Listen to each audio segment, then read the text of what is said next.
عالم نے بہت فرمائی. یہ علاج جو ہے اس کا نام ہے حجامہ، اور حجامہ جو ہے یہ بلڈ سیکشن کپ کے نام سے یہ رائج ہے دنیا میں، اور یورپین ممالک میں، دیگر ممالک میں بے انتہا مقبول ہے.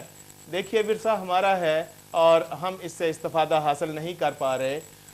خدا کا شکر ہے کہ آج ہمارے ساتھ ایک انٹرنیشنل فیم کے ڈاکٹر جناب آر ڈی احمد صاحب، جو کہ سوئٹزرلینڈ میں بھی پریکٹس کرتے ہیں اور پاکستان میں بھی پریکٹس کرتے ہیں، آج ہمارے ساتھ ہیں. میں بجائے اس کے کہ پروگرام کو بلا وجہ طول دوں، ہم زیادہ سے زیادہ گفتگو آپ سے کر کے اس سے استفادہ حاصل کریں گے.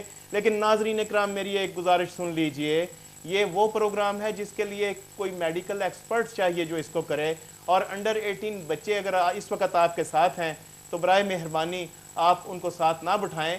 بڑی سنجیدگی کے ساتھ دیکھیے علاج کا علاج اور سنت کی سنت. جناب ڈاکٹر آر ڈی احمد صاحب، بسم اللہ، آپ اس کی تفصیل بتائیے، باقی باتیں بتائیے تاکہ ہم اپنے عوام کو زیادہ سے زیادہ فائدہ پہنچا سکیں. بسم اللہ الرحمن الرحیم، نحمدہ و نصلی علی رسول الکریم، اما بعد.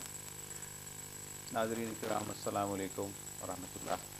یہ پروگرام چونکہ حجامہ ایک سنت نبی صلی اللہ علیہ وسلم کا طریقہ کار ہے، سبحان اللہ، اور اس طریقہ کار سے علاج کیا جاتا تھا، اور یہ عرب کی ٹریڈیشن کا حصہ ہے. آج بدقسمتی سے اس ٹریڈیشنز کو جو آج کی نسل ہے وہ بھول گئی.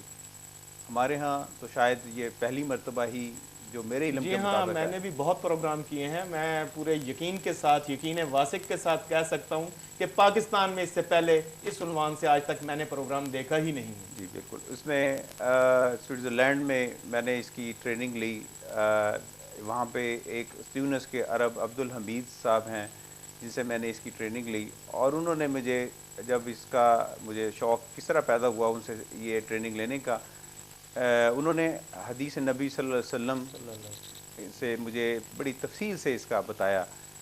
ایک تو یہ ہے کہ آپ صلی اللہ علیہ وسلم نے اس کو مختلف اوقات میں خود کروایا. حجامہ، اس سے بڑھ کے اور کیا سند اس کو ہمارے انگلش لیے میں ہوگی. جی سکشن کپنگ کہتے ہیں، عام لوگ اس کو پش لگانے سے شاید جانتے ہوں. تو حضور صلی اللہ علیہ وسلم نے احرام کی حالت میں بھی لگوایا، حضور صلی اللہ علیہ وسلم نے اس کو روزے کی حالت میں بھی لگوایا.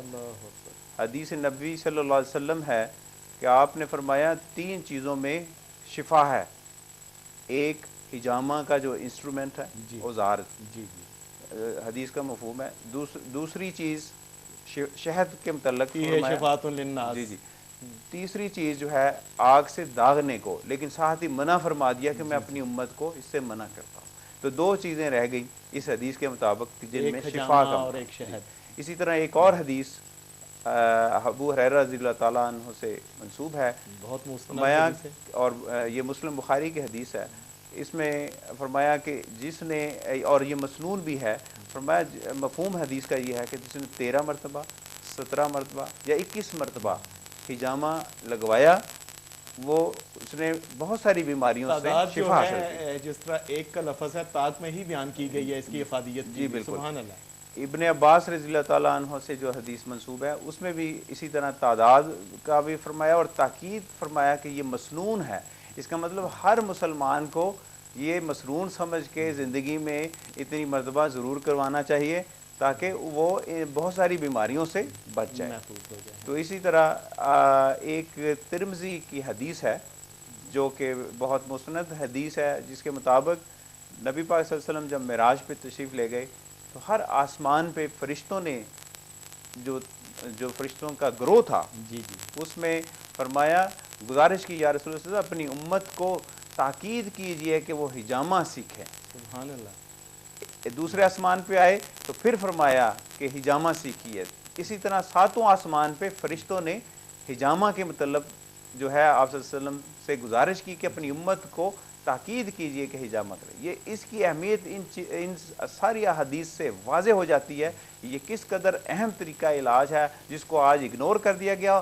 اور دیکھیں کہ یورپین نے، جو مسلمان اکثریت نہیں بھی ہیں، انہوں نے اس کو اپنا لیا، اور وہاں نہ صرف یہ مسلمان اور بلکہ وہاں کے لوگ سارے ہی اس کو استعمال کرتے ہیں، اس طریقہ علاج کو.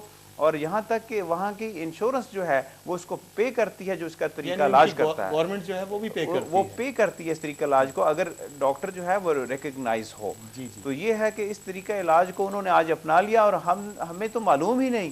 تو جب مجھے اس چیز کا پتہ چلا کہ یہ سنت ہے نبی پاک صلی اللہ علیہ وسلم کی اور اس قدر تاکید ہے اس چیز کی اور بے شمار بیماریوں میں یہ مفید ہے، اس کو پریونٹو بھی ہے کر سکتے ہیں اور پریکٹیکلی جو ہے آج ہم آپ کو میں بتاؤں گا کہ کس طرح ہم اس کو پریکٹیکلی کر کے دکھائیں گے. صحیح ہے، یعنی آپ ڈیمانسٹریشن بھی کریں گے اور ہمیں اس کی تفصیل جو ہے اس سے بھی آگاہ فرمائیں گے.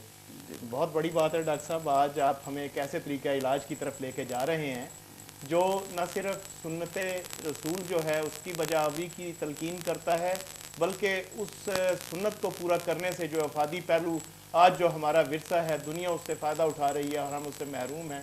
ڈاکٹر صاحب آپ نے تو آج بہت کام کی بات بتائی. میں آپ سے درخواست کروں گا کہ ڈیمانسٹریٹ کیجئے. ناظرین، جس طرح میں پہلے بھی گزارش کر چکا ہوں کہ آپ یہ کسی بھی میڈیکل ایکسپرٹ کے علاوہ نہیں کروائیں گے. 18 سال کے کم عمر کے بچوں کو اس وقت ساتھ نہ رکھیں، بڑی سنجیدگی کے ساتھ دیکھیے. یہ علاج بھی ہے اور عبادت بھی ہے، سنت رسول ہے. تو ڈاکٹر صاحب میں آپ سے ملتمس ہوں کہ برائے کرم اس کی ڈیمانسٹریشن جو ہے اس سے ہمیں مستفید کریں. جی بالکل، میں پریکٹیکلی پھر باقی کے میرے آپ سے سوال ہوں گے اس انشاءاللہ. دوران شاید ناظرین جو ہیں وہ بھی رابطہ کریں، تو میں اس حوالے سے بھی آپ سے کچھ گزارشات کروں گا. بسم اللہ ڈاکٹر صاحب. جی یہ دیکھیں جی ہم پریکٹیکلی ہم آج جو ہے آپ کو دکھا رہے ہیں کہ ہجامہ جو ہے جس کو سکشن کپنگ انگلش میں کہتے ہیں اور جو کہ نبی پاک صلی اللہ علیہ وسلم کی سنت ہے. عربوں میں اس کا بہت رواج تھا ایک دور میں. تو یہ اس کا چھوٹا سا انسٹرومنٹ ہے، اس کو ہم سکشن کے لیے استعمال کرتے ہیں.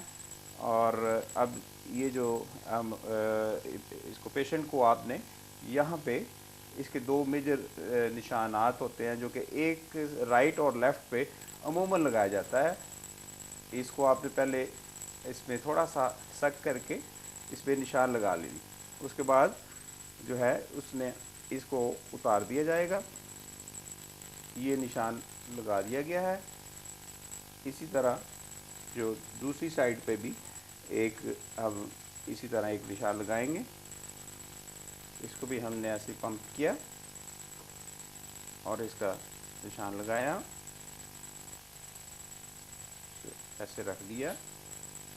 اور اب یہ ہم نے اپنی جگہ کی سلیکشن کر لی ہے جہاں پہ ہم نے ہجامہ جو لگانا ہے. اب جو کہ بلیڈ ہم لے کے اس کو 45 کے اینگل میں اس کو ہم نے ہلکا سا نشان لگاتے جانا ہے. یہ اس کو کٹنگ کر رہے ہیں ہم اور پیشنٹ کو کوئی خاص تکلیف ایسے لگ رہا ہے جیسے سوئیاں چبھ رہی ہیں. تو جی آپ کو راشد صاحب ایسے ہی لگ رہا ہے؟ تو یہ ہم نے آپ نے دیکھا کہ یہ ہم لگا رہے ہیں. تو اس کے ساتھ ہی ہم اس سائڈ پہ مکمل کر لیا ہے ہم نے نشان لگانا اور بلیڈ کو ہم دوبارہ واپس رکھ دیں گے اور اس کے اب سکشن کرنے کے لیے ہم نے دوبارہ اس کو وہاں لگا دیں گے اور اس کو تھوڑا سا پمپ کریں گے اور اس کو اب ہم یہاں سے اتار لیں گے. جس طرح ہم نے اس سائڈ پہ یا اسی طرح ہم اس سائڈ پہ بھی نشان لگاتے رہیں گے اور اس کو کٹنگ کرتے رہیں گے. یہ ایسے ہی جیسے ایک آپ کو ایسے محسوس ہو رہا ہے جیسے سوئیاں چبھ رہی ہیں. بہت زیادہ تکلیف بالکل نہیں ہوتی کیونکہ یہ صرف بیرونی سکین میں ہم اس کو لگاتے ہیں. تو اس میں آہستہ آہستہ ہم نے وہ کپنگ کا کام کر رہے ہیں، کٹنگ کر رہے ہیں. تو پچ لگانا اس کو اردو میں کہتے ہیں. کوئی کرنا چاہیے جو کہ پیتھالوجی اناٹومی فزیالوجی کو سمجھتے ہوں. تو یہ ہم نے نشان مکمل کر لیے کٹنگ کا اور اب ہم نے دوسری سائڈ پہ بھی اسی طرح اس کو اسی طرح ہم نے لگایا اور اس کو ہم نے اتار دیا. ہم دوسری سائڈ پہ اگر ہم چاہیں تو ہم اس کو دوبارہ بھی تھوڑا سا بہتر تاکہ وہ سک کر سکے. یہ ہمیشہ ڈسپوزیبل ہی استعمال کرنا چاہیے، کسی ایک پیشنٹ کا دوسرے پیشنٹ کو بالکل نہیں لگانا چاہیے، نہ تو بلیڈ نہ ہی یہ جو سکشن کا انسٹرومنٹ ہے چھوٹا سا، یہ ڈسپوزیبل ہوتے ہیں، اور یہ جو ہے اس کا جو سکشن کا حصہ ہے انسٹرومنٹ جو ہے اس کو آپ ری یوز کر سکتے ہیں، کیونکہ اس کا اس سے بالکل کوئی کانٹیکٹ نہیں ہوتا۔